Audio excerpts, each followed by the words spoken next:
What's up, everybody? This is GreyMan here. Welcome to the Sunday Shift Report. The SHTF has hit the fan, per se, right? Man, and it seems like every week we just have more and more stuff to talk about. Matter of fact, I was trying to decide on what to talk about on this Sunday Shift Report because I was like, there's this, there's that, and there's all this other things. And I'm like, man, I can't sit here and talk for 2 or 3 hours. I mean, I could, but not many people would tune in. People's attention spans are not as good as they used to be. Probably because that's the way we've been indoctrinated through things like TikTok and Facebook Shorts, or not Facebook, YouTube Shorts and all that stuff like that.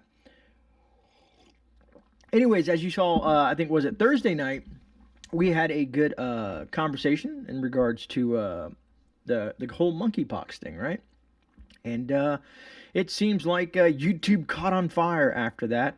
It looks like everywhere you see now, you see it on the news, you see it on YouTube, you see it everywhere. Monkeypox, monkeypox, monkeypox.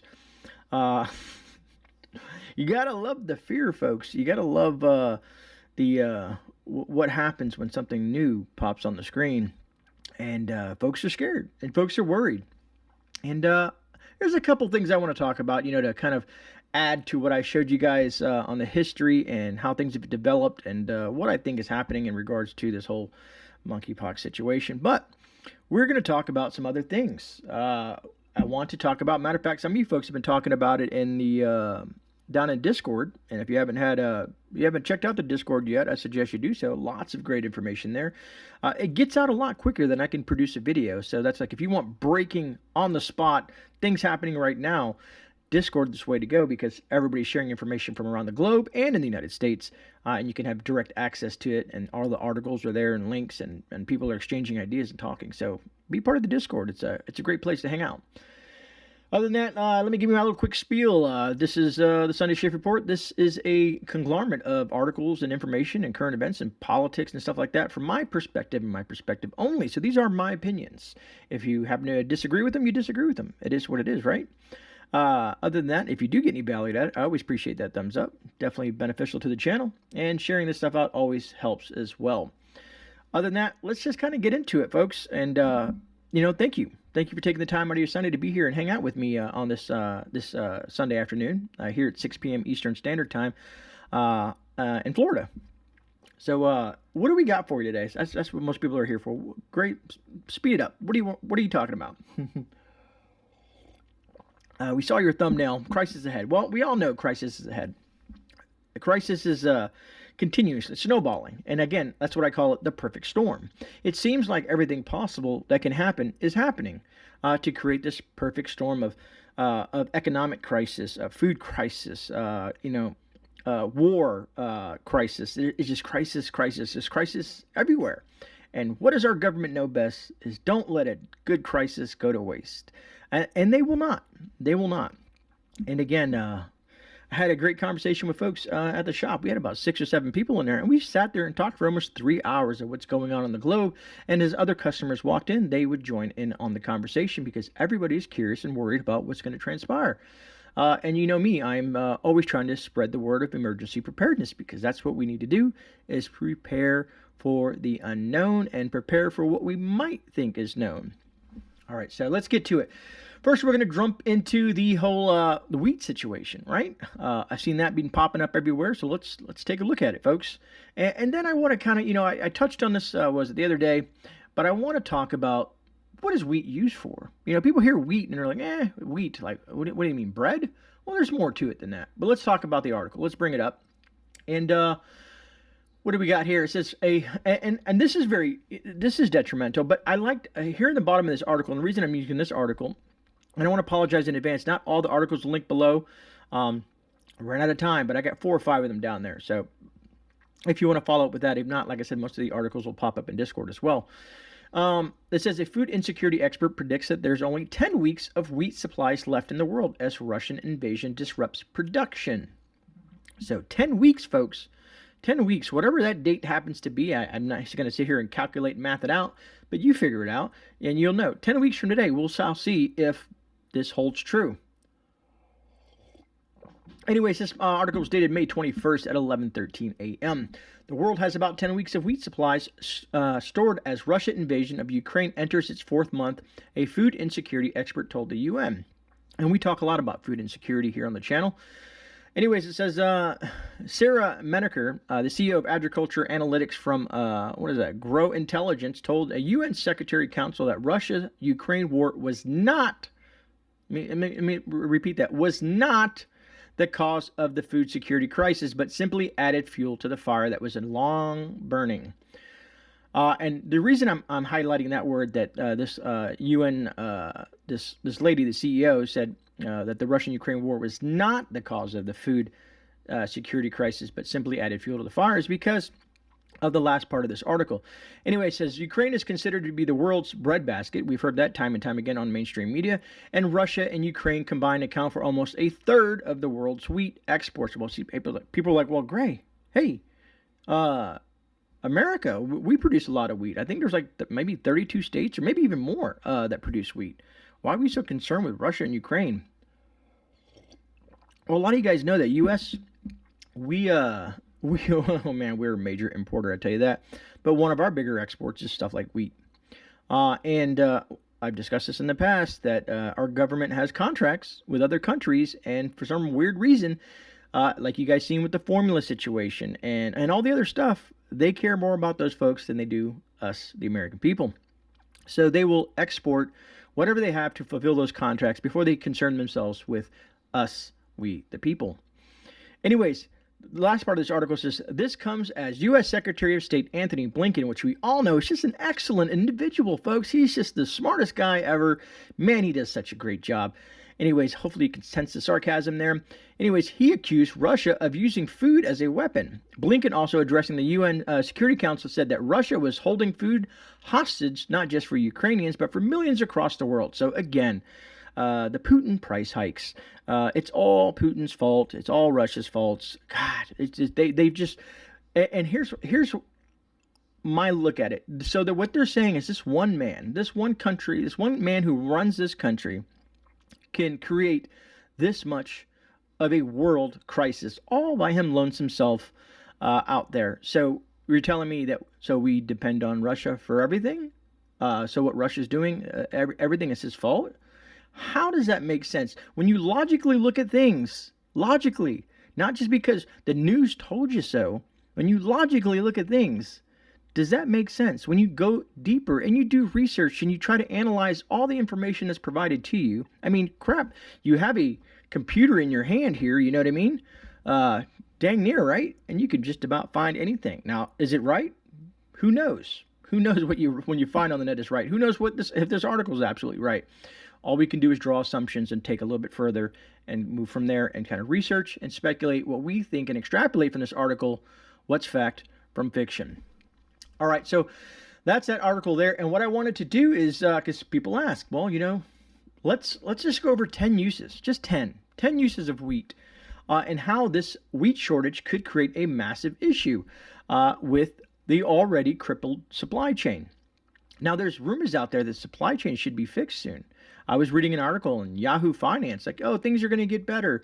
Things are starting to alleviate itself because Walmart and Amazon have an abundance of products. They have so much in their warehouses and stuff like that, that we're going to see like this liquidation. You're going to be able to find like all different types of products for a minute, possibly cheap, on sale, flash sales. Who knows? Liquidation prices, maybe.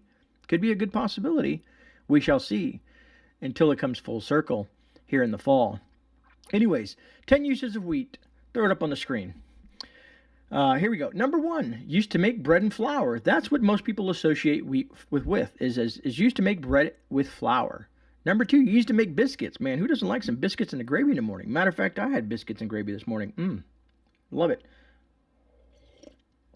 Anyways, sorry to go a little off there, but what else do we got here? Used to make noodles. So your pastas and stuff like that. Wheat is made to use noodles.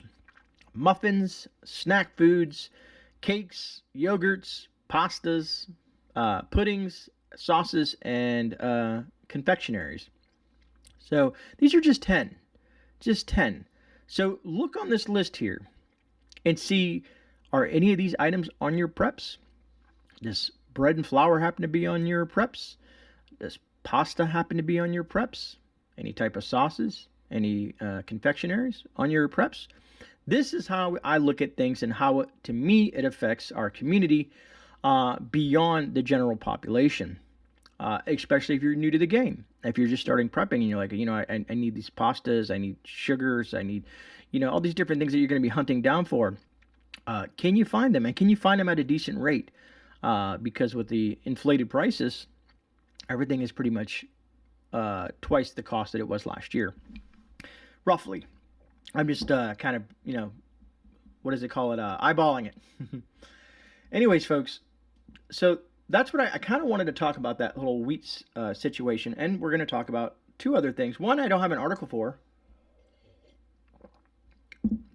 And for that guy, that person that doesn't like me drinking on the camera, man, it's rough.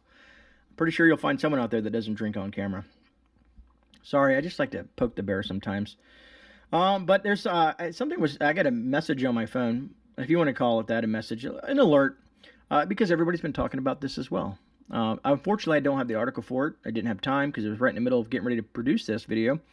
But everybody knows about it. It says blackouts possible this summer due to heat and extreme weather, officials warn.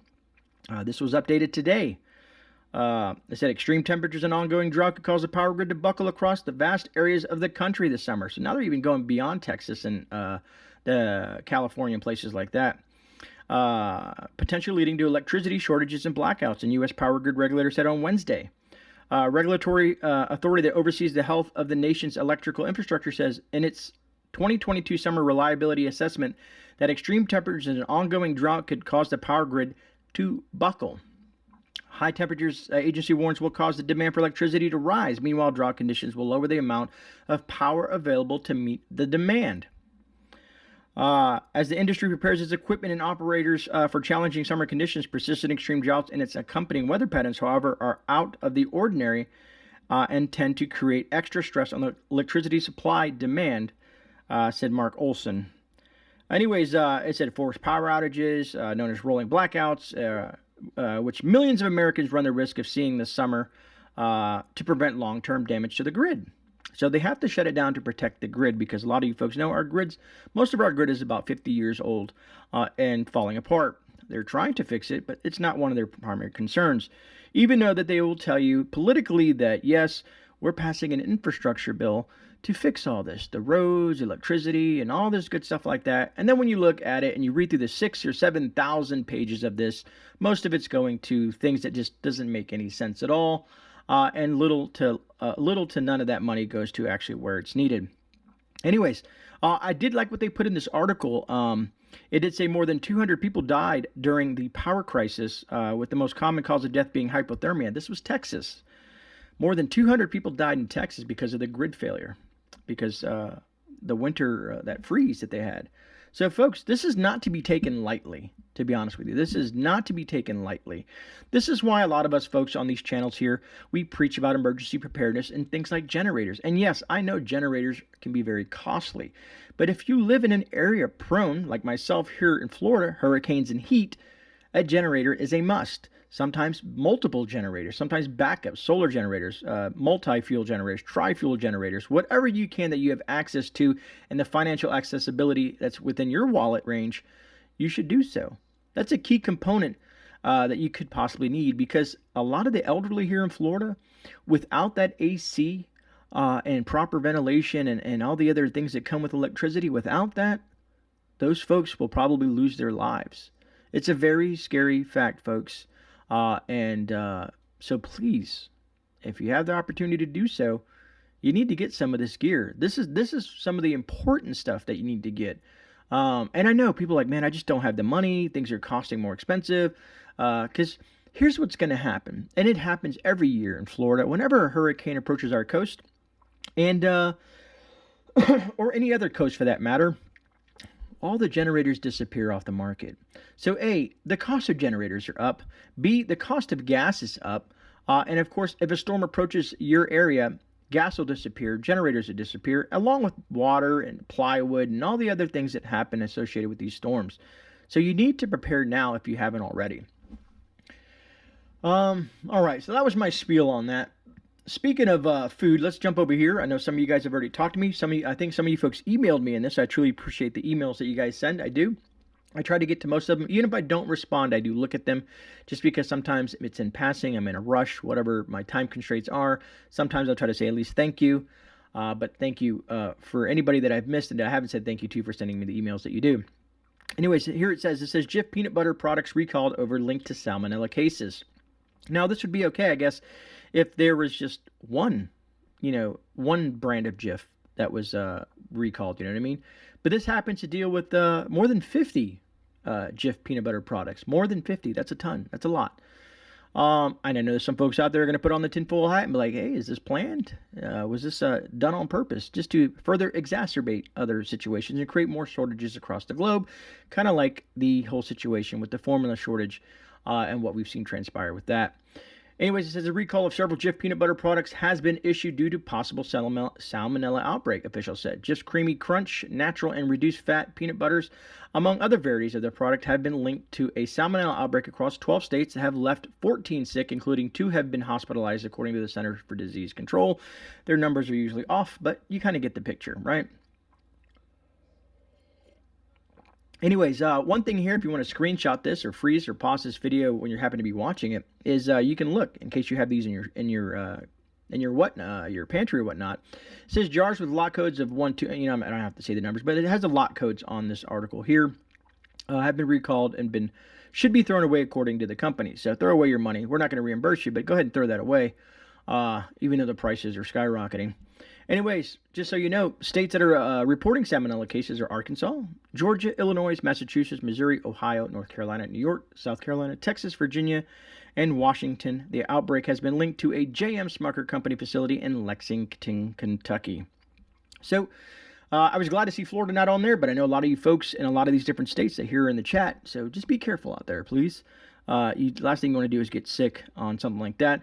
And this is why I buy things like peanut butter powder. And I should go and grab one of the multitude of cans of peanut butter I have. I have Augustin's Farm. I have, who else do I got? I got a bunch of different companies out there that produce freeze-dried peanut butter powder.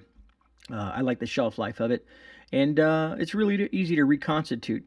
Sometimes people are like, well, I like regular peanut butter. Well, so do I. You know what I mean?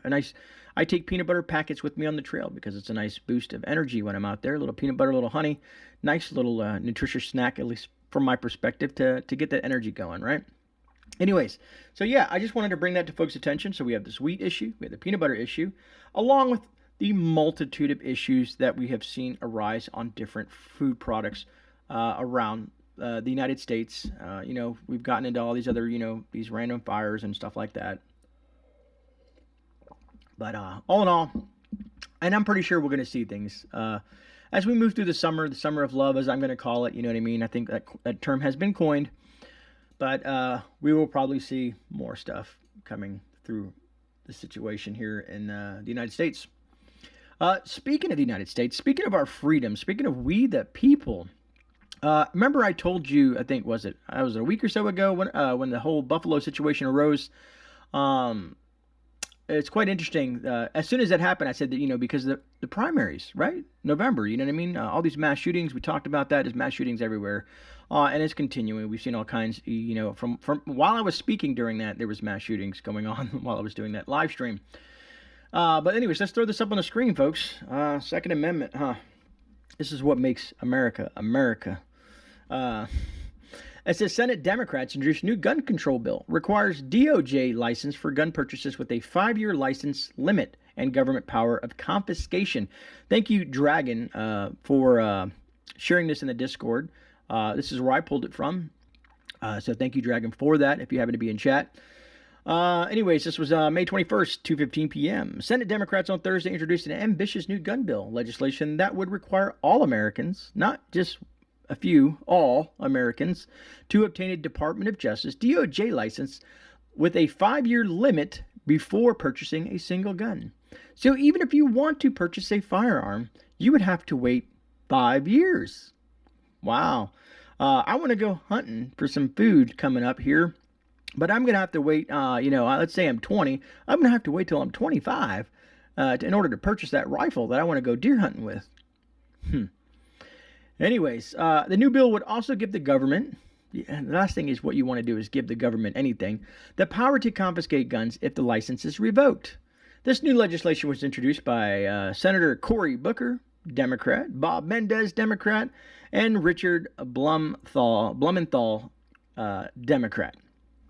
But who figures out? I'd be surprised. I mean, you never know what rhino might show up on something like this and support some sort of crazy thing of this nature. Now, is it going to pass? I highly doubt it. I really highly do. But this goes to show, this is what they want.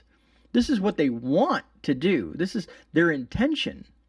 So just think about that. This is the intention of the, I don't know if you want to call them the far left, parts of the Democratic Party, maybe all of them, I don't know. But this is what they want for we the people here in the wonderful United States of America. Awesome, isn't it? But yeah, so it's like I said, every time you turn around, every time you wake up and you open your eyes and you happen to click on some information, you're like, wow, this is what's next, huh? This is what they think is going to solve the world's problems of crime. Remember, I showed you the statistics on violence using guns. Very, very small compared to other things that's being used. Let's say a hammer, a shoe. I don't know. You could probably use a bucket, a plate. I don't know. You could use almost anything as a weapon. So shall we wait 5 years to buy plates? Shall we wait 5 years to buy a hammer? Come on, folks. Let's logically put this into perspective and really think about it, right? It's not the tool, because a firearm is a tool to accomplish a certain thing, like I want to go hunting. I want to protect myself from the evils of the world. I want to, protect my family. I want to, whatever the case that you want to, because it's your constitutional right to do so, you should have the ability to follow through with that and not wait 5 years because the government tells you to. I'm telling you, give them an inch and they will just keep on taking until they have every single right known to man and the Constitution is in the toilet. Some people think it already is. Some people think it's a broken contract. I've heard that term. Constitution is a broken contract. Why do you support it? Why is this and why is that and all this other crap like that? Well, I'm going to continue to believe in our forefathers and continue to believe in these documents behind me that have shaped this nation to what it is now and given the people the right and the freedoms that they have. And that's the bottom line. That's the bottom line, folks. Anyways, we've been seeing the unemployment rate, and everybody's like, oh man, unemployment rate's looking good, blah, blah, blah, all this other stuff like that. Well, here's the news. That might look nasty coming into the fall. Why do I say that? Because I have an article that kind of proves that. Because Walmart and Amazon made a critical error. And that error is they're losing money. And they don't like to lose money, folks. So during the Charlie Victor, it's funny. I was just thinking about this on Thursday's stream. The powers be did not like that content and axed it per se of any of that rev because as soon as we got done, they I call it the mellow yellow. They limited the heck out of that thing. Anyways, which of course shoves it down. You know what I mean? So people don't come across that information. But anyways, let's throw this up. I don't want to go down that tangent because there's some things I'm going to talk about on Tuesday's live stream, most likely. And we'll see what happens with that one. Anyways, it says Walmart and Amazon aren't seeing a labor shortage. They've they have too many workers, and now it's taking a financial toll. Shall I say mass layoffs? The consumers aren't going to be buying normal. People are strapped for cash because they're paying for gas and food. So they're not going to be probably frivolously spending on, a bunch of odds and ends that are really not a necessity. And of course, most of these franchises like Walmart or franchises, companies or businesses like Walmart have gone to, check your own stuff out. And we're still going to charge you more to do so. Anyways, it says Walmart said it was overstaffed during the most recent quarter, deterring profits. Amazon faced the same overstaffing issue in its warehouses during the first quarter. It's a unique problem for the two nations' largest employers after months of U.S. labor shortages. Well, with inflation and, like I said, everything else, are we going to see mass layoffs at these companies? They're some of the largest employers of the U.S. So, what shall we see? Something to pay attention to and something to watch. So I'm very curious how this is going to play out, what Walmart and Amazon is going to do. Because they always say, hey, we should pay our employees, $20 an hour. That way, we can raise prices and put that onto the consumers. God forbid that they absorb that price, you know what I mean? Because they want to pay people to stock a shelf, $20 an hour. But so be it. That's their choice too. I guess it's companies are privatized and whatnot. Anyways, that's just another tangent I would go down to. Speaking of that, what else do we got? Let's go back to the pox, the monkey pox. Boy, oh boy. Funny enough, Belgium decided to lock it down.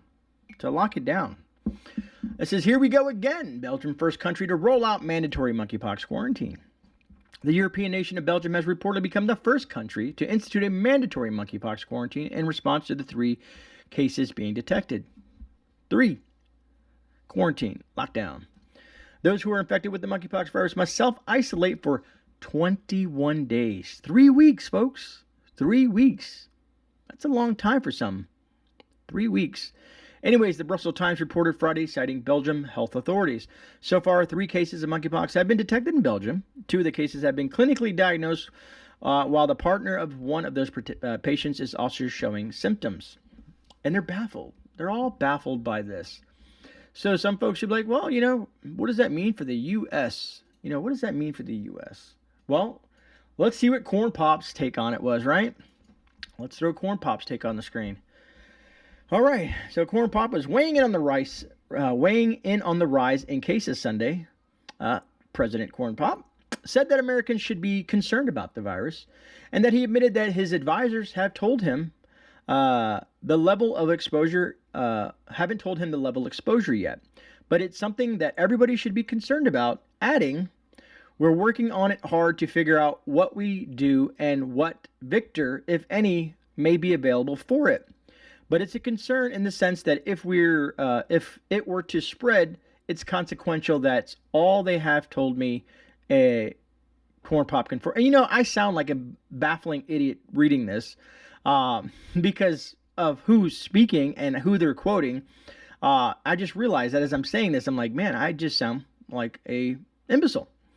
Anyway, so yeah, he's lost whoever his handlers are. Haven't told him the level of exposure yet. He doesn't know if there's any what victors they are for it and whatnot. Even though I showed you folks that the United States, they've already secured 13 million doses of this, and they have access to more. But evidently, the leader of the free world, as they like to call it, doesn't know that. But I do, and you folks do. And anyways, and if it starts to spread heavily, and we've seen more cases since that last video that I did on that. Oh boy, like I said, it just doesn't get better. And speaking of Corn Pop, a lot of you guys were talking to me and asking, like, hey, what do you think about this whole given the WHO our sovereignty? The decision to make the WHO to giving him the power to make decisions on American citizens. So I'll throw this up real quick. It says World Health Organization, pandemic treaty, a fresh push for Victor passports, global surveillance, and more. How nice. How nice, right? We've always talked about the blue hats. I think they might have changed the color, the United Nations and stuff like that, because we know how all that comes into play.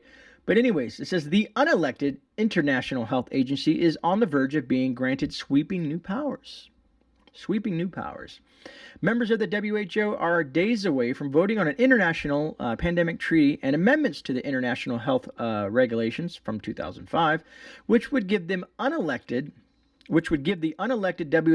WHO greater control of national emergency healthcare decisions and new powers to push Victor passports, global surveillance, and global coordinated actions that address misinformation whenever it declares a health emergency. Wow, that's quite intriguing, right? I mean, so one world government, the one person that makes these big decisions, So the WHO is going to make decisions for the entire world? Sure, they're called World Health Organization. No one elected them to power.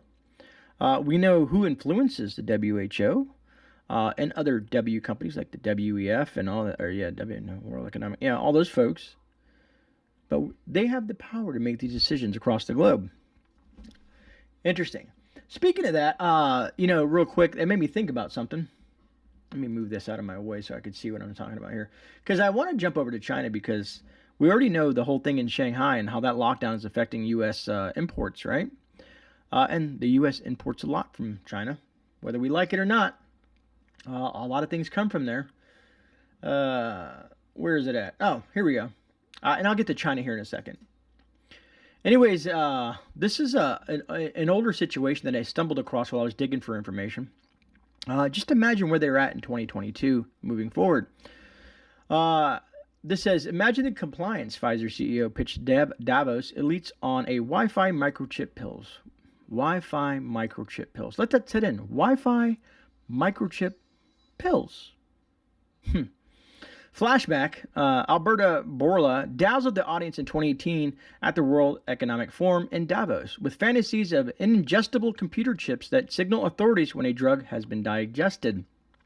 It's basically a biological chip that is in a tablet form. What have we seen with the Charlie Victor, all these new tablet-based things? And I'm being a bit conspiratorial, but hey, sometimes you got to. You never know, right? Because a lot of conspiracies down the road seem to hold water. Anyways, and once we take the tablet, it dissolves into the stomach. It sends a signal that you took the tablet. So imagine the application of that. He's excited. The compliance, keyword, the compliance. The insurance companies know that the medicines patients should take, and they take them. So some people say, well, this is just an article, Gray. Well, I found his little spiel here, so let's play it. Matter of fact, let me make sure I have this set up correctly. Let's play this little clip here. It's very short. It is basically a biological chip that it is in the tablet. And once you take the tablet and dissolves into your stomach, sends a signal that you took the tablet. So imagine the applications of that, compliance. The insurance companies to know that the medicines that patients should take, they do take them. It is fascinating what happens in this field. So there you have it, from his own mouth. It's not like, the article was trying to deter from what he was saying. It was word for word, folks. Word for word from what the gentleman was saying. I forget, that was just a few years ago when he came up with that at whatever little, pharmaceutical gatherings and whatnot, where they're so excited about some of this new technology. But yeah, you're going to digest a pill with a chip inside of it or something that tells your doctor, whoever it may be, that you took your medicine, like a good little boy or girl.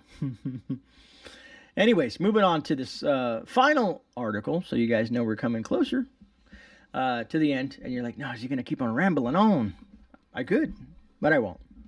Anyways, folks, Chinese regime locks down mega port city of 14 million under zero Charlie Victor policy. Another port in China is being shut down, literally to a standstill.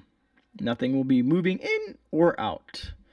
Anyways, the regime has locked down another major city, Tianjin, in northern China under its strict zero Charlie Victor policy. Meanwhile, mandatory mass testing is being conducted in the city. Authorities warn those who violate the regulations that they will not only be punished, but that it would even affect their future generations. That's pretty severe, folks. If you don't comply, it's not going to only affect you. It's going to affect your children and their children and their children. Imagine if we lived in a society like that here in the wonderful USA. Kind of what they would like to do, honestly. Anyways, Tianjin is one of China's 4 cities that are directly controlled by the central government and a major port city in the north. The authorities announced on May 19th that they would implement a closed static management, because they don't like the word lockdown, policy for the population of nearly 14 million, restricting the free movement of people and vehicles. So again, this will further exacerbate the supply chain situation and crisis. And again, it's me. I need to, maybe I'm just going to get me some really cool tinfoil hat to wear sometimes. But is it is it purposeful? Does China and Russia understand what, if they do this, this is what happens in the U.S. If they do that, this is what happens. And let's play a game. I don't know if you guys remember that movie War Games. Was it 1984? I don't know. And it's 1984, another crazy movie. Anyways, it's kind of fun to watch and look at the similarities, right? But shall we play a game? Is this a way for them to test things? Is this a way for them to simulate or see how things are working? And how can they demise, and here's what's a scary fact, folks, with this whole rolling blackouts and this power issues and grid situations, is does that set up a situation for a false flag event? And I know people say false flag this, false flag that. I know we all do, but the problem is they do happen. They do happen. They happen more so often than we do. Like I said, if you haven't read that book, Confessions of an Economic Hitman, God, that'll open your eyes up to some stuff. Great book. It's just a nice insider view of what our government does and some of the things they have done since the 70s. Anyways, to the point is that, most people say that, no one will ever hit the U.S. in the way we think, because we're just such a powerful entity. But if you could ever catch us off guard, from my perspective, you can catch us off guard, full-on grid down situation, chaos in the streets, lawlessness, and the list goes on. Would that be the reckoning for some of these other foreign countries to make that push to come over here and do what they like to do? We already know the Chinese have planned it, all that leaked information about how they would do it over the West Coast. Because think about this. All those container ships that come from China, as they said themselves, they could just use that as a Trojan horse per se, and have these container ships open up, and have ballistic missiles in there, short range nukes, and who else knows what they could do? Thousands and thousands, maybe millions of troops. Who knows? Just speculative, but just something to think about, right? Not trying to scare anyone, but it's just, there's always a possibility. You can never say never to anything. You just never know. If you asked years ago, would the world be wearing this stuff for years to come? Would they be locked in their homes? If you would have thought any of that years ago, you would be like, no way. But it happened. It's still happening. So, anyways, folks, I'm going to go ahead and wrap this up. I want to thank every single one of you for hanging out with me on this Sunday Shift Report. Truly appreciate all you folks for being out there. I appreciate your support, your comments, your likes, your thumbs ups, and all that stuff like that. Even some of the thumbs downs. It doesn't really matter. It all helps the algorithm. But all in all, thank you. Thank you. Truly appreciate you guys being here. Mods, you guys know you're phenomenal folks. I love you guys. You guys do a great job. And always a pleasure to see you guys here in chat, helping everything run smoothly. That being said, folks, please be safe out there. And no, you're not alone. This is GreyMan. I'm out. I'll see you guys on the rebound. God bless.